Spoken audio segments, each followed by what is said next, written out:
Good morning. आप सभी का ऑनलाइन क्लासेज में स्वागत है। आज अपन कक्षा 12 के रसायन विज्ञान का पहला पाठ शुरू करेंगे। देखो इधर अपने जो पहला पाठ है वह है ठोस अवस्था, सॉलिड स्टेट।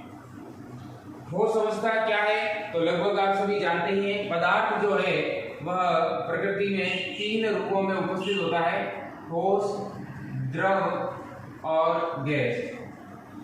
अब ये अवस्थाएं कैसे बनती है तो लगभग अपन सभी जानते ही हैं कि आकर्षण बल की उपस्थिति के कारण अपन को अलग अलग प्रकार में पदार्थ जो है वह प्राप्त होता है।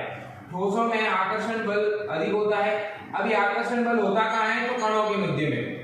जो पदार्थ मैंने लिया है उन पदार्थ के कणों के मध्य यदि आकर्षण बल की मात्रा अधिक है, बहुत अत्यधिक है, तो उनके मध्य कण सट जाते हैं तथा रिक्त स्थानों की मात्रा बहुत कम प्राप्त होती है। इस अवस्था को अपन ठोस अवस्था कहते हैं। और यदि उससे कम है तो द्रव, और सबसे कम मात्रा है तो गैस अवस्था में अपन को ये पदार्थ प्राप्त होते हैं। अब देखो इधर इस पाठ के अंतर्गत अपन ठोसों के गुणों के बारे में अध्ययन करेंगे। ठोस कैसे हैं, किस प्रकार के हैं, उनकी प्रकृति कैसी होती है और उनके अंदर कणों की व्यवस्था किस प्रकार से है, कण किस प्रकार से व्यवस्थित होंगे, तो क्रिस्टलीय संरचना अपन को किस किस प्रकार की प्राप्त होती है, इन सभी के बारे में अपन इस पाठ के अंतर्गत पढ़ेंगे।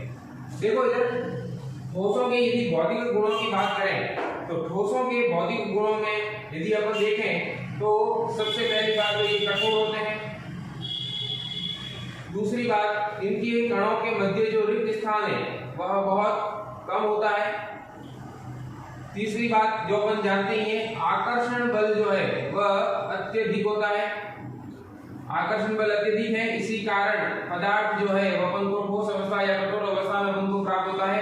चौथा, इन आकर्षण बल अत्यधिक होने के कारण रिक्त स्थान कम है तथा ये आघात वर्धनीय होते हैं, इनके ऊपर आघात लगाया जा सकता है। पांचवा, ये तन्य होते हैं, यानी इनको खींचकर अपन तार के रूप में बदल सकते हैं। छठी बात, इनके अंदर बहने का गुण नहीं पाया जाता। जैसा द्रव के अंदर तथा गैसों के अंदर होता है वैसा इनमें बहने का गुण नहीं पाया जाता। ठीक है ना। तो ऐसे बहुत सारे गुण हैं जो लोग अपन सभी जानते ही हैं। तो ये सभी भौतिक गुण जो हैं वो ठोसों की प्रकृति को प्रदर्शित करते हैं। आज जो अपन इन ठोसों के बारे में पढ़ेंगे, देखो इधर अब ठोस जो है वह मुख्य रूप से दो प्रकार के होते हैं। यदि इनके अपन प्रकारों की बात करें तो ठोस जो है वह मुख्य रूप से कितने प्रकार के होते हैं, दो प्रकार के होते हैं। ठीक है, ये दो प्रकार कौन से हैं तो पहला तो है क्रिस्टलीय ठोस और दूसरी यदि अपन बात करें तो दूसरे ठोसों का प्रकार है अक्रिस्टलीय ठोस।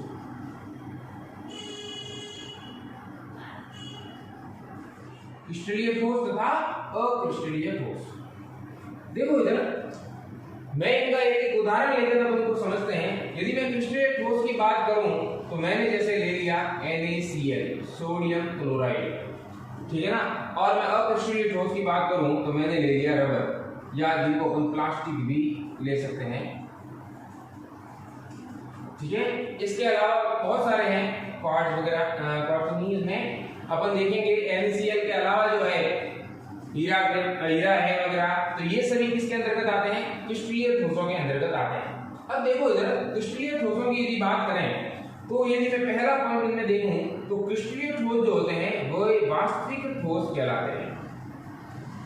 कैसे होते हैं ये वास्तविक ठोस, यानी जिनको अपन कहेंगे कि कौन ठोस क्या है तो क्रिस्टलीय ठोस ही वास्तविक ठोस होते हैं। जबकि अक्रिस्टलीय ठोस जो है उनको अवास्तविक ठोस या आभासी ठोस या फिर इनको अतिशीतित द्रव कहा जाता है।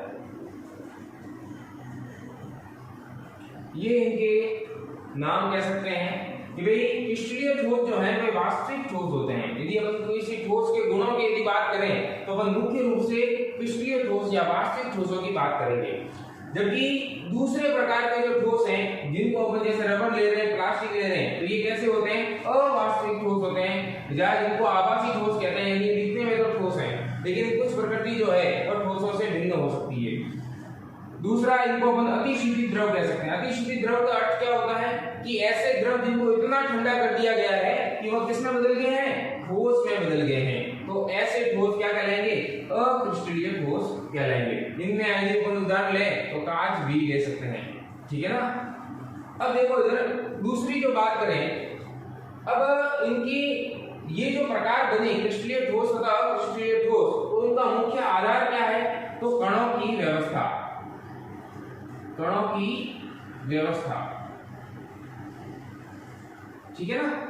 अब जो क्रिस्टलीय ठोस होते हैं उनके अंदर निश्चित कणों की व्यवस्था होती है, जबकि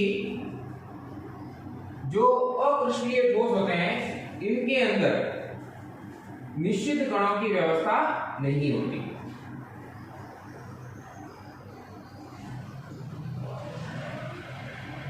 या जिनको अपन कह सकते हैं कि इनमें अव्यवस्थित रूप से कण उपस्थित होते हैं,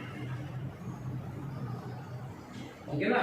यदि अपन एक उदाहरण बात करें तो जैसे मान लो कण उपस्थित है, एक तो इस प्रकार से कण उपस्थित है, जबकि दूसरा यदि मैं प्रकार देखूं तो इनके अंदर यदि अपन कणों की बात करें तो किसी भी प्रकार यानी अनिश्चित रूप से कण इनके अंदर उपस्थित होते हैं। तो ये जो है एक अक्रिस्टलीय ठोस है और ये गैस का रूप हो जाएगा, क्रिस्टलीय ठोसों का रूप हो जाएगा। अब देखो उधर यदि कणों की निश्चित व्यवस्था है तो इनके अंदर जो क्रिस्टल होंगे उनकी संरचना या ज्यामिति यदि अपन देखेंगे तो वो अपन को कैसी प्राप्त होगी, निश्चित प्राप्त होगी। कैसी संरचना या ज्यामिति कैसी प्राप्त होगी अपन को, निश्चित संरचना ज्यामिति प्राप्त होगी, जबकि इसमें कैसा हो जाएगा, अनिश्चित ज्यामिति होगी या संरचना होगी, ठीक है। चौथा, अब इन्हीं गुणों के कारण इनके अंदर की जो व्यवस्था होती है वो दीर्घपरासी व्यवस्था होती है, और इनमें जो होता है वह होती है लघुपरासी व्यवस्था। अब ये क्या चीज है, तो देखो इधर दीर्घपरासी व्यवस्था तथा लघुपरासी व्यवस्था का अर्थ क्या है, तो दीर्घपरासी व्यवस्था को यदि अपन देखें तो दीर्घ का व्यवस्था का अर्थ क्या हो जाएगा कि किसी एक रूप को लेकर अपन उसके पूरे रूप की संरचना के बारे में यदि अपन ज्ञात कर सकें या जानकारी प्राप्त कर सकें। जैसे ही अपने शरीर के अंदर यदि अपन देखें तो अपन एक कोशिका के लेकर अपने शरीर की सभी कोशिकाओं के बारे में जानकारी प्राप्त कर सकते हैं, ठीक है ना। तो ये कौन सी व्यवस्था हो जाएगी, दीर्घपरासी व्यवस्था। जैसे कि मान लो मैंने कोई एक पदार्थ क्रिस्टलीय पदार्थ लिया और मैंने इसका एक भाग तोड़कर बाहर निकाल दिया और मैंने इसके बारे में जानकारी प्राप्त की। अब दीर्घपरासी व्यवस्था क्या होगी कि यदि इस एक भाग के द्वारा पूरे क्रिस्टल की संरचना के बारे में यदि उनको जानकारी प्राप्त हो तो ये कौन सी व्यवस्था हो जाएगी, दीर्घपरासी व्यवस्था। लेकिन यदि किसी एक भाग के द्वारा मुझे उसके पूरे क्रिस्टल की जानकारी प्राप्त नहीं हो तो ये कौन सी व्यवस्था हो जाएगी, लघुपरासी व्यवस्था कहलाएगी, ठीक है। ध्यान में आ रही बात कि भाई पूरे क्रिस्टल जो हमने पदार्थ लिया है उस पदार्थ या क्रिस्टल के एक भाग के द्वारा यदि उसके पूरे क्रिस्टलीय भाग की जानकारी प्राप्त हो तो वो दीर्घपरासी व्यवस्था, लेकिन यदि उसके पूरे भाग की जानकारी प्राप्त नहीं हो तो वो कौन सी हो जाएगी, लघुपरासी व्यवस्था कहलाएगी, ठीक है। समझ में आ रही बात ये। अब देखो इधर उसके बाद एक और महत्वपूर्ण गुण है कि जो क्रिस्टलीय ठोस होते हैं वे विषमदैशी प्रकृति के होते हैं। इनकी कैसी प्रकृति होती है, विषमदैशिक प्रकृति। और ये जो होते हैं वे समदैशिक प्रकृति के होते हैं। कैसी प्रकृति होती है इनकी, समदैशिक प्रकृति, ठीक है ना। अब देखो इधर कि विषमदैशिक तथा समदैशिक प्रकृति क्या है, तो यदि इनको अपन उदाहरण के द्वारा समझें, मैंने कोई क्रिस्टल का भाग लिया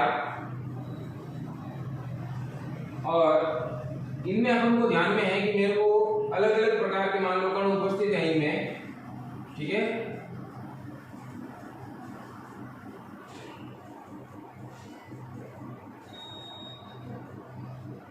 जबकि इनमें तो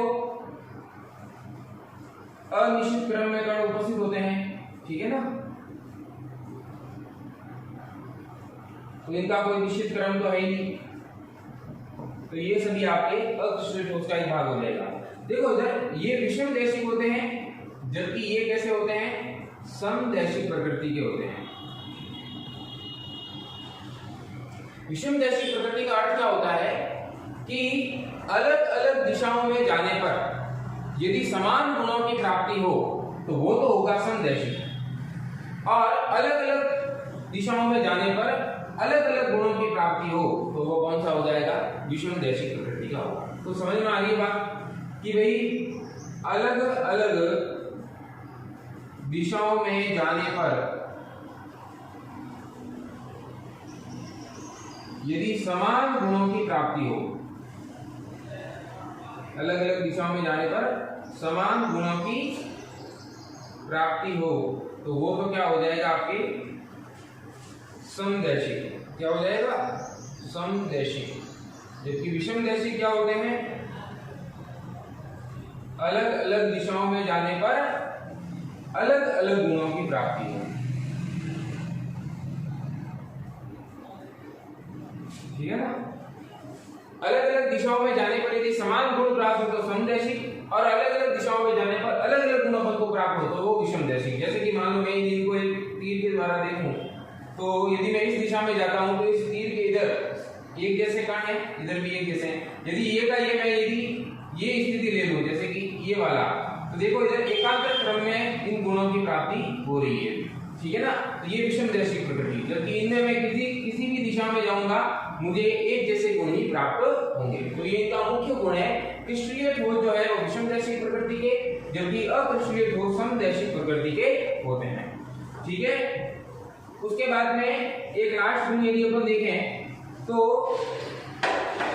क्रिस्टलीय ठोस होते हैं उनका गलनांक या अपन क्वथनांक देखें, वैसे ठोसों का गलनांक ही देखा जाता है मुख्य रूप से, तो इनका गलनांक तथा क्वथनांक निश्चित होता है। जबकि अक्रिस्टलीय ठोसों का गलनांक जो होगा वह कैसा होगा, अनिश्चित होता है। ठीक है, कैसा होगा, अनिश्चित होगा। इसका अर्थ क्या है, तो जैसे कि मान लो कोई पदार्थ है वह 200 डिग्री पर पिघल रहा है, ठोस जो है, तो यदि जब तक 200 डिग्री प्राप्त नहीं होंगे वो पिघलेगा नहीं। तो ये किसकी प्रकृति है, क्रिस्टलीय ठोसों की। लेकिन ऐसा हो कि पहले वह जैसे जैसे तापमान मान लो 200 डिग्री वह पूर्ण रूप से पिघल रहा है, यानी गलनांक उसका 200 डिग्री है, लेकिन वह 150 पर धीरे धीरे पिघलना शुरू हो जा रहा है। जैसे प्लास्टिक को लें तो वह पूर्ण रूप से पिघलने में समय लगता है, लेकिन यदि अपन स्टार्टिंग देखें तो वह धीरे धीरे पिघलना शुरू हो जाता है। तो ये कौन सी प्रकृति हो जाएगी, अक्रिस्टलीय ठोसों की। इनका गलनांक जो है वो कैसा होता है, मुख्य रूप से अनिश्चित होता है कि भाई एकदम पूर्ण रूप से किस टेम्परेचर पर ये पिघलेगा, तो वह अनिश्चित होता है, धीरे धीरे वह पिघलना शुरू हो सकता है। जबकि इनमें एक निश्चित ताप पर ही वह पिघलेगा। ठीक है, तो ये आपके दो प्रकार के ठोसों के, क्रिस्टलीय ठोस तथा अक्रिस्टलीय ठोस। ठीक है, तो इनमें मुख्य रूप से तो क्या देखेंगे, क्रिस्टलीय ठोस जो है वो वास्तविक ठोस, जबकि अक्रिस्टलीय ठोस आवासी या जिनको अपन अतिशीतित द्रव कह सकते हैं। क्रिस्टलीय ठोसों के अंदर कणों की निश्चित व्यवस्था, जबकि अक्रिस्टलीय ठोसों के अंदर कणों की अनिश्चित व्यवस्था होती है। क्रिस्टलीय ठोस दीर्घपरासी व्यवस्था वाले, जबकि अक्रिस्टलीय ठोस लघुपरासी व्यवस्था वाले होते हैं। क्रिस्टलीय ठोस विषमदैशिक प्रकृति के, जबकि अक्रिस्टलीय ठोस समदैशिक प्रकृति के होते हैं। इनका गलनांक निश्चित, जबकि इनका गलनांक अनिश्चित होता है। ठीक है, तो ये मुख्य रूप से दो प्रकार के ठोसों के, क्रिस्टलीय तथा अक्रिस्टलीय ठोस। अब देखो इधर, यदि अपन क्रिस्टलीय ठोसों की बात करें, अब इस पाठ के अंतर्गत मुख्य रूप से क्रिस्टलीय ठोसों के बारे में ही देखेंगे। ठीक है, अक्रिस्टलीय ठोसों के बारे में नहीं देखेंगे, केवल क्रिस्टलीय ठोसों के बारे में इनके अंदर मुख्य रूप से जानकारी दी गई है। तो देखो इधर क्रिस्टलीय ठोसों के यदि अपन अब प्रकारों की बात करें तो ये क्रिस्टलीय ठोस जो है ये 4 प्रकार के होते हैं। क्रिस्टलीय ठोसों का कितना प्रकार है, 4 प्रकार के होते हैं। कौन कौन से प्रकार है, तो एक तो है आणविक ठोस, दूसरा है आयनिक ठोस, तीसरा है आणविक आयनिक, तीसरा आपके हो जाएगा धात्विक ठोस, और चौथा जो आपके प्रकार है वह है सहसंयोजक ठोस। देखो ये जो क्रिस्टलीय ठोसों का जो अपन प्रकार है या जो ठोसों का प्रकार अपन को दिया गया है, इसका जो आधार है वह है कणों के मध्य बंधन किस प्रकार का है, या यूं कहें कि इनके मध्य आकर्षण बल कैसा है। कणों के मध्य का जो आकर्षण बल कैसा है, या इनके मध्य बंधन किस प्रकार का बंधा हुआ है, इन्हीं के आधार पर इन ठोसों को 4 भागों के अंतर्गत बांटा गया है। आणविक ठोस, आयनिक ठोस, धात्विक ठोस, सहसंयोजक ठोस। आणविक ठोस जो है उनके 3 और प्रकार हैं, जिनको अपन कह सकते हैं अध्रुवीय, ध्रुवीय और हाइड्रोजन बंध युक्त ठोस। ठीक है ना, क्या क्या है, अध्रुवीय, ध्रुवीय और हाइड्रोजन बंध युक्त ठोस। देखो इधर, यदि अपन बात करें अध्रुवीय ठोसों की, तो इनके अंतर्गत जो मुख्य रूप से बंधन है वह कैसा बंधन होता है, परिक्षेपण या लंदन बल, इनको अपन कह सकते हैं परिक्षेपण या लंदन बल। ये बहुत ही कमजोर बल होता है। ठीक है ना। अध्रुवीय और ध्रुवीय का अर्थ तो लगभग आप जानते ही हैं। अध्रुवीय का अर्थ तो क्या है कि ऐसे दो परमाणु जिनके मध्य जिनकी विद्युत ऋणता लगभग समान हो, तो इनमें बंधन का जो इलेक्ट्रॉन है वह बीच में ही रहेंगे, इनको खींचेगा नहीं, तो इनके ऊपर कोई आवेश नहीं होगा। तो यह कौन सा हो जाएगा, अध्रुवीय प्रकृति का हो जाएगा। तो देखो इधर, ये कब होगा, जब तो या तो लगभग ये दोनों समान ही हो, इनकी विद्युत ऋणता का मान क्या हो, समान हो। तो ये कभी संभव है कि जब दोनों ही समान हो, जैसे हाइड्रोजन हाइड्रोजन, आयोडीन आयोडीन, है ना, तो ये दोनों ही क्या है, समान है, विद्युत ऋणता समान होगी, तो ये कौन सा अणु हो जाएगा, अध्रुवीय अणु हो जाएगा। तो यदि ऐसे कोई ठोस हैं तो वह कौन से हो जाएंगे, अध्रुवीय ठोस कहलाएंगे। दूसरा, इनके अंदर जो कण हों वह किस प्रकार के, तो अपन को पता है आणविक ठोस बढ़ रहा है, तो ये इनकी प्रकृति कैसी होगी, अणु प्रकृति के ये होते हैं। ठीक है ना। इनमें मुख्य आपको ध्यान रखना है कि इनके मध्य आकर्षण बल कैसा होगा। ठीक है, परिक्षेपण या लंदन बल। आणविक प्रकृति है, इनका जो गलनांक होता है कैसा होता है, गलनांक निम्न होता है। ठीक है, कमजोर बंध है तो गलनांक का मान भी क्या होगा, निम्न होगा। ये मुलायम प्रकृति के होते हैं, कैसी प्रकृति होती है इनकी, मुलायम होते हैं।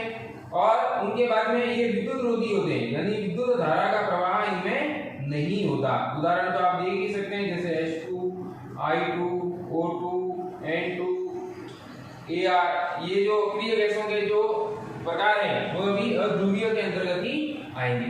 ठीक है। उसके बाद यदि हम ध्रुवीय की बात करें तो ध्रुवीय के अंदर होता है द्विध्रुव अन्योन्य क्रिया। इनके मध्य जो आकर्षण बल है वो कौन सा है, द्विध्रुव अन्योन्य क्रिया। अब देखो इधर बात से पता चलता है कि ध्रुवीय कब होगा, जब कोई परमाणु के जो जुड़े हुए परमाणु हैं उनकी विद्युत ऋणता में अंतर हो। विद्युत ऋणता में अंतर होगा तो जिसकी विद्युत ऋणता अधिक है वह इलेक्ट्रॉनों को खींचेगा तो नेगेटिव चार्ज, और दूसरे के ऊपर पॉजिटिव चार्ज। तो यदि इसको मैं इस प्रकार से लिखूं तो एक पॉजिटिव तथा नेगेटिव प्रकार हो जाएगा। ठीक है ना। तो ये कौन सा हो जाएगा, एक द्विध्रुव का प्रकार हो जाएगा। समझ में आ गई बात। यह किसी दूसरे द्विध्रुव के साथ में जुड़ेगा तो इनके मध्य जो आकर्षण बल बनेगा वह कौन सा क्रिया कहलाएगी, द्विध्रुव अन्योन्य क्रिया कहलाएगी, या एक प्रकार का ये आकर्षण बल हो जाएगा। तो जो ध्रुवीय अणु है या जो ध्रुवीय ठोस है उनके मध्य में कौन सा है, द्विध्रुव अन्योन्य क्रिया। ठीक है। देखो इधर, इसके अलावा इनमें भी अणु प्रकृति होगी, गलनांक इनका भी निम्न होगा। ये भी कैसे प्रकृति के होते हैं, मुलायम प्रकृति के होते हैं, और ये भी विद्युत रोधी होते हैं। लेकिन इनका यदि जलीय विलीन अपन देखेंगे तो ये जल में कुछ मात्रा में विद्युत या सुचालकता प्रदर्शित करते हैं, ये ध्यान रखना है इनमें। ठीक है। उदाहरण HCl वगैरह इनके मॉलिक्यूल। समझ में आ गई बात। तो अपन आणविक ठोसों की बात करें, 3 प्रकार है, अध्रुवीय और ध्रुवीय, और तीसरा है हाइड्रोजन बंध। तो हाइड्रोजन बंध में तो प्रकार ध्यान भी है, कैसा बॉन्ड होगा, हाइड्रोजन बॉन्ड या हाइड्रोजन बंध। ठीक है ना। कहाँ होगा, तो आपको ध्यान नहीं है, हाइड्रोजन तथा क्लोरीन, ऑक्सीजन, नाइट्रोजन, इनके मध्य में ये बंध बन सकता है ना। मुख्य रूप से तो इनके मध्य में ही ये बनेगा। तो इनके हाइड्रोजन बंध के कारण कभी कभी ठोसों का निर्माण हो जाता है, जैसे कि अपन देखते हैं जल। वैसे तो H2O द्रव अवस्था में है, लेकिन यदि इनके मध्य को ठंडा कर दिया जाए तो H2O के मॉलिक्यूल के बीच में क्या बन जाता है, एक बंध बन जाता है। कौन सा बंध बनेगा, हाइड्रोजन बंध, जिसके कारण वह कठोर हो जाता है और उसकी प्रकृति कैसी हो जाती है, बर्फ के रूप में वह अपन को प्राप्त होता है। तो हाइड्रोजन बंध के द्वारा बनने वाले जो ठोस होंगे वो कौन से होंगे, हाइड्रोजन बंधित ठोस। इनमें भी क्या होगा, अणु होते हैं, ठीक है। इनका जो गलनांक होगा निम्न होगा, ये ज्यादा कठोर नहीं होते, इनकी भी प्रकृति लगभग कैसी होती है, मुलायम प्रकृति के ही होते हैं। ये भी कैसे होते हैं, विद्युत रोधी होते हैं। उदाहरण तो आप देख ही लो, H2 वगैरह NH3 मॉलिक्यूल में ये सभी होते हैं, ठीक है। समझ में आ रही बात। तो ये आपके हो गए आणविक ठोसों के प्रकार। 3 प्रकार हमने देखे, है ना। कौन कौन से देखे, एक तो अध्रुवीय, दूसरा हमने देखा है ध्रुवीय, और तीसरा यदि अपन बात करेंगे तो हाइड्रोजन बंध यौगिक, ठीक है। अब देखो इधर बात करते हैं आयनिक ठोसों की। तो आयनिक ठोस क्या होते हैं, तो आयन और आयन के मध्य बंध बन जाए और अपन को यदि ठोस प्राप्त हो तो वह कौन सा हो जाएगा, आयनिक ठोस। इनमें जो परमाणुओं के मध्य होता है वह होता है कूलाम्बिक बल या कूलाम्बिक आकर्षण बल, ठीक है ना। कैसा होगा, कूलाम्बिक आकर्षण बल, ठीक है ना। देखो इधर आयनिक ठोस जो होते हैं इनकी यदि अपन बात करें तो जैसे कि NaCl एक प्रकार का कैसा ठोस है, आयनिक ठोस है, क्योंकि अपन जानते हैं कि NaCl में Na प्लस के रूप में तथा Cl माइनस के रूप में उपस्थित होता है, ठीक है। अब इनमें क्या होंगे, तो वहां पर तो यदि अपन बात कर रहे थे तो क्या थे, अणु के रूप में थे। यहाँ पर अपन किसके रूप में प्राप्त होंगे, ये आयन के रूप में प्राप्त होंगे, ठीक है। इनकी प्रकृति कठोर होती है, ये कैसी प्रकृति के होते हैं, कठोर प्रकृति के होते हैं। इनका जो गलनांक होगा वो कैसा होगा, उच्च गलनांक वाले ये होते हैं, ठीक है ना। दूसरी जो बात है, अब ध्यान देना, ये जो होते हैं वे ठोस अवस्था में तो विद्युत रोधी होते हैं। ठोस अवस्था में कैसे होते हैं, विद्युत रोधी, या जिनको अपन कह सकते हैं कुचालक। लेकिन यदि इनका जलीय विलयन बना दिया जाए, क्या बना दिया जाए, जलीय विलयन, तो ये कैसे हो जाते हैं, सुचालक हो जाते हैं। ये इनका सबसे महत्वपूर्ण बात है, ध्यान रखना कि आयनिक ठोस जो होते हैं वे ठोस अवस्था में तो विद्युत रोधी या कुचालक होते हैं, लेकिन जलीय विलयन यदि बना दिया जाए तो सुचालक हो जाते हैं। कैसे, तो देखो अगर NaCl यदि ठोस अवस्था में है तो ये कैसा होगा, कुचालक। लेकिन जैसे ही इनको पानी के अंदर मिला दिया जाएगा तो ये किस में बदल जाएंगे, Na प्लस तथा Cl माइनस में, क्या बन गए, आयन। और आयन बनते ही ये किसका प्रवाह करना शुरू करेंगे, विद्युत धारा का प्रवाह करना शुरू करेंगे। अब यह ध्यान देना कि अपन को ध्यान में है कि कोई भी पदार्थ